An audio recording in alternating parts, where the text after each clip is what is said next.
millions of Americans in the path of the eclipse. 99 years since the last total solar eclipse to cross the entire country, west coast to the east. The crowd here is absolutely ecstatic. From Oregon to Idaho, Wyoming to Nebraska, Missouri to Illinois, Kentucky to Tennessee to South Carolina. Our teams in all of the states, in small towns, on farms, in national parks, Americans looking to the sky. And tonight, the massive traffic jams across multiple states. We're in the middle of it. Also tonight, the other major news, the disaster at sea. Another violent collision involving a U.S. Navy ship. 10 sailors missing tonight. How did this happen again? Breaking news, President Trump set to address the nation on Afghanistan in just hours. Will he send more American troops? What we've learned. The shootout at the courthouse. A judge reportedly ambushed, pulling his own weapon and firing back. And chaos in the cabin, a passenger attempting to open the door of an American Airlines flight. This is ABC World News Tonight with David Muir, reporting tonight from Charleston, South Carolina. Good evening, and it's great to have you with us here on a Monday night. We have a lot of news to get to tonight, but we are here in Charleston where we witnessed that once-in-a-lifetime cosmic event, along with millions of Americans today, the total solar eclipse. The first seen coast to coast across America in nearly a century. This NASA satellite image showing the shadow of the moon moving across the country. And down here, millions drawn together to take in the breathtaking view from Oregon to the Adler Planetarium in Chicago to Times Square in New York City. Tonight, the massive traffic as millions now try to make their way home.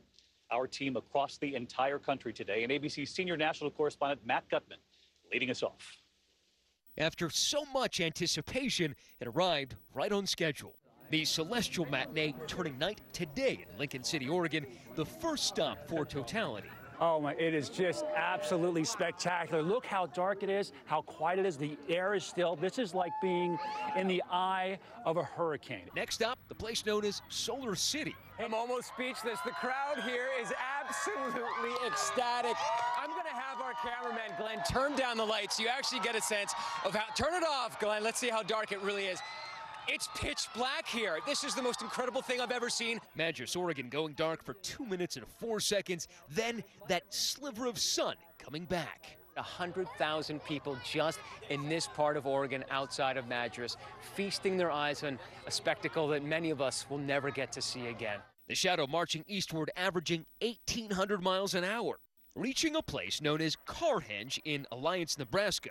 American cars forming a replica of Stonehenge built by a family 30 years ago. 38 cars rescued from nearby farms, from the dumps. They painted them all gray, but right now you can't see the color. You can just see the outline of them under that extraordinary moment there. The spectacle landing in city after city, including the so-called capital of the eclipse, Carbondale, Illinois. But Carbondale, which should have had 2 minutes and 41 seconds of darkness, was darkened by something else. Clouds. You guys have brought us into the drama. You've got 45 seconds there, and it all depends on the weather system above you. Thousands who traveled there crestfallen. They're looking up because this might be the only and best shot of it they get. But then, with just seconds left, the clouds part. There it is. There it is.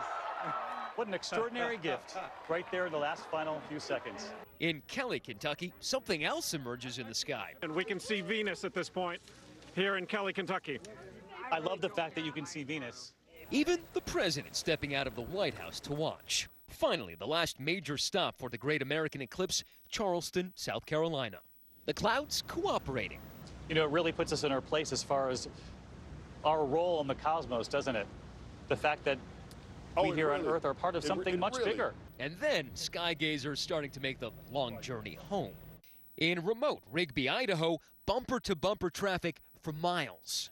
You can see the traffic coming out of Idaho Falls goes as far as the eye can see.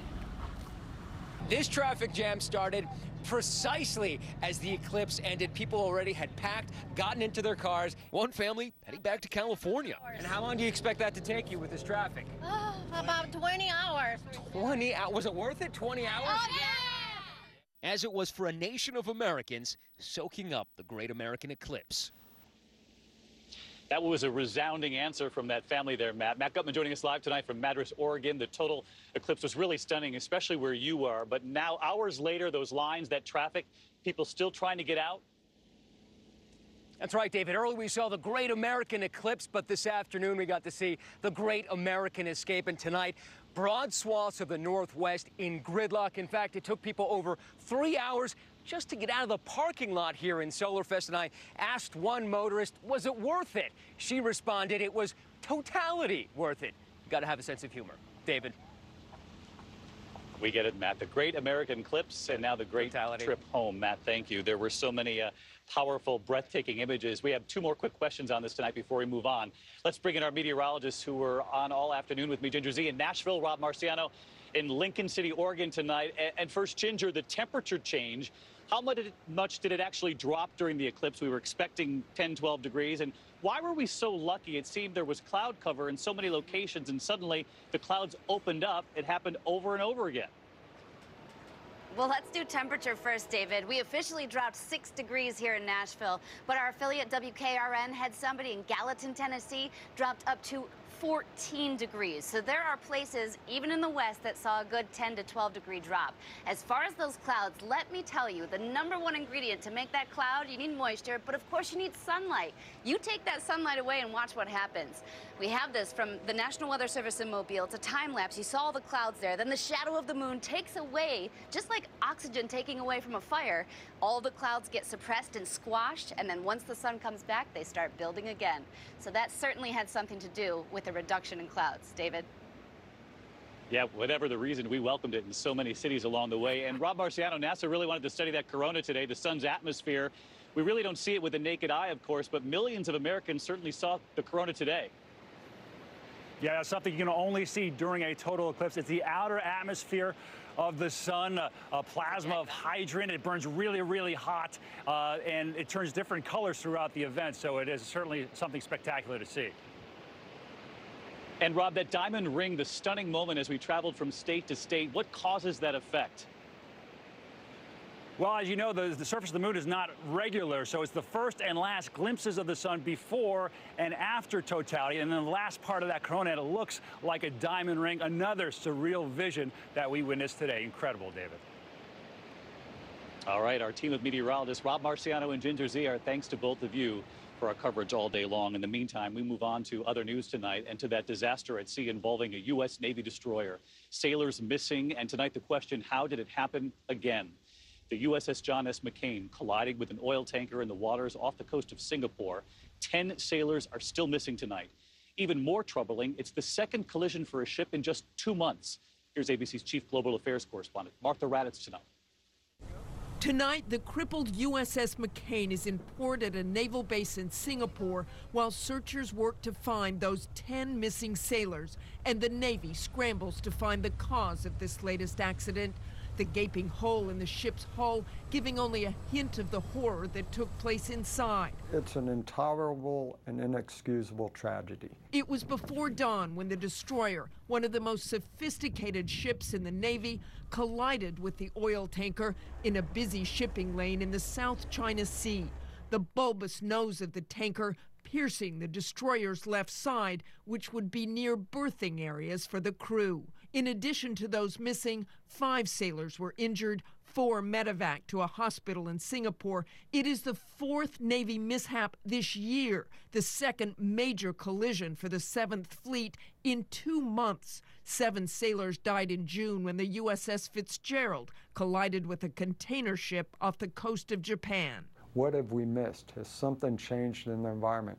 Are radars so good? Are we relying only on radars and not basic seamanship? The senior officers on the Fitzgerald have been relieved of duty, and today the Navy announced all operations will be halted for the next several days for the entire fleet. This trend demands more forceful action. As such, I've directed an operational pause be taken in all of our fleets around the world. And Martha Raddatz with us live tonight. And Martha, this is not only a human tragedy with these sailors still missing tonight, but this leaves the Navy now without 2 ships in the Pacific at such a critical time. It does, David. You now have $2 billion warships out of commission, all coming at a time of tension with China and when North Korea is threatening the U.S. and its allies with what it says are nuclear-tipped missiles. David? All right, Martha Raddatz with us on a Monday night. Martha, thank you. Next here this evening to that developing headline at this hour, the president set to address the nation just a short time from now. Will he send more American troops to Afghanistan? ABC senior White House correspondent Celia Vega is at Fort Myer in Virginia tonight. Tonight, President Trump hoping to turn the page after one of the worst weeks of his presidency. In a primetime address to the nation, the president is expected to announce his decision to send more troops to Afghanistan, following the advice of his generals, who argue the only way to ultimately beat back the Taliban and ISIS is with more American boots on the ground. It's a very big decision for me. I took over a mess, and we're going to make it a lot less messy. The move would mark a major reversal for Mr. Trump. Here he was in 2012. Afghanistan is a total and complete disaster. What are we doing? Let's get with it. Get out of Afghanistan. The following year, tweeting, "We have wasted an enormous amount of blood and treasure in Afghanistan. Their government has zero appreciation. Let's get out." And as a candidate, he kept it up. The people opposing us are the same people who and think of this, who've wasted $6 trillion on wars in the Middle East. We could have rebuilt our country twice. That have produced only more terrorism, more death, more suffering. But just last week, a much more measured tone about the war that has already claimed the lives of more than 2,200 American service members. I've been looking at it. It's our longest war in history, 17 years. That's unacceptable. We will be making decisions, as you know very well. We're looking at that very closely. The president's decision made during a visit to Camp David on Friday. The White House releasing these behind-the-scenes images set to music. The president surrounded by members of his national security team as he makes perhaps the most consequential military move of his presidency so far. Cecilia Vega joins us from Fort Myer tonight, where the president will speak just a short time from now. And Cecilia, as you reported, the president is expected to announce he's sending more American troops to Afghanistan. Just how many are we talking about here? Well, David, we don't expect him to actually give an exact number tonight, but we do know that his generals have requested about 4,000 more troops, and the president is expected to meet that request. But, you know, David, this would bring the total number of U.S. troops on the ground in Afghanistan to more than 12,000 people. These troops here behind me, David, getting ready to go inside and hear that speech. All right, Cecilia Vega, we'll see you on World News Tonight for the West Coast after his speech. In the meantime, ABC News will bring you the president's speech live. That starts at 9 p.m. Eastern. Right here on ABC. In the meantime, overseas tonight and to Spain now, where the man suspected of driving a van into a crowd of tourists in Barcelona is now dead. Yunus Abouyacoub seen on surveillance escaping moments after Thursday's deadly attack. Police tracked him to a vineyard outside the city and say they fired when he flashed what appeared to be a suicide belt. It proved to be a fake, but they say he was carrying a bag full of knives. Back here at home tonight, and to an Ohio judge reportedly ambushed outside the courthouse, shot several times, but managing to pull out his own weapon. The assailant was killed, and ABC's Alex Perez is on the scene in Steubenville, Ohio tonight. Tonight, Ohio investigators hunting for answers. We need 911. We need a squad up here with shots fired. After a brazen, targeted attack against a judge as he was heading into work. It just hurts. You have a judge shot in front of his courthouse. Around 7 a.m., authorities say the suspect, Nate Richmond, arrived at the Jefferson County Courthouse armed with a gun, lying in wait, sitting in a car nearby.